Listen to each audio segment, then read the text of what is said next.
Oui, je voudrais peut-être donner une petite explication sur cette spécificité.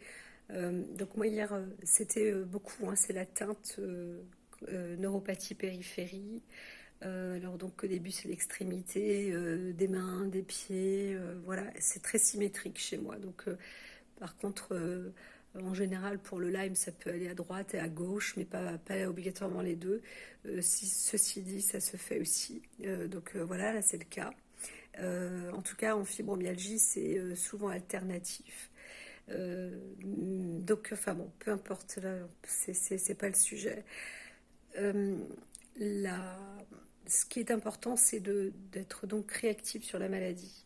Pour être réactif, enfin, sur la maladie, sur les attaques de, des bactéries.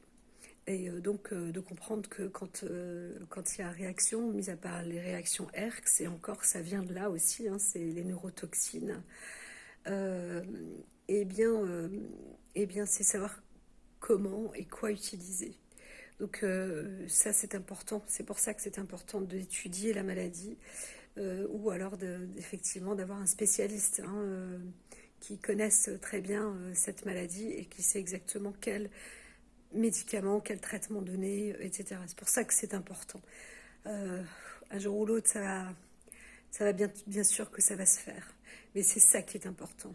Parce que c'est pas... enfin bon, bref, ce que je voulais dire, moi, perso, c'est l'explication de savoir aussi et de comprendre ce qui se passe. Parce que avec, j'arrive à saisir justement avec Horowitz ces réactions, le système neuropériphérique, etc., où on voit qu'il n'y a pas de maladie, mais en fait, si, c'est les Lyme. Et l'explication, elle est assez simple. Euh, on peut imaginer, par exemple, le corps extérieur, quelqu'un qui vous chatouille, euh, et vous êtes chatouilleux, eh bien, le corps réagit. Vous rigolez, vous essayez de vous débattre, etc. C'est réactif. Quand les spirochètes, les bactéries se mettent à s'éveiller ou à se reproduire, à être actives, etc., eh bien, elles vont chatouiller. En même temps, elles envoient aussi, hein, elles sécrètent des toxines, mais ça va justement rendre le système nerveux euh, réactif. Et c'est la raison pour laquelle on se retrouve avec des sortes de spasmes, ou de se retrouver comme des effets un peu la Creutzfeldt-Jacob, enfin des trucs complètement délirants, hein, complètement délirants, hein. Euh, c'est c'est voilà, bref. Et en plus, il faut savoir qu'elles ont cette capacité donc de rentrer dans le cerveau, hein. Elles passent les barrières.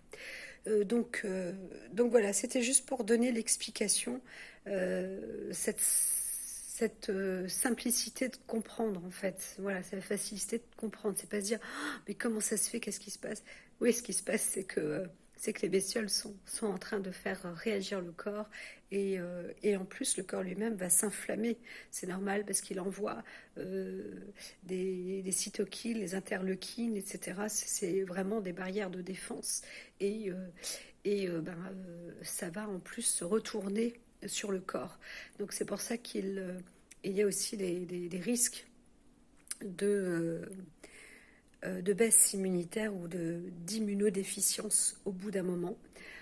Ça va dépendre pour qui. Il y a des gens où vraiment ça va très vite, euh, et d'autres qui ont quand même un très bon système immunitaire. Moi, en l'occurrence, j'en ai un très bon. Et je sais que apparemment sur les CD57, il y a déjà une descente immunodéficiente. Voilà pour la petite explication.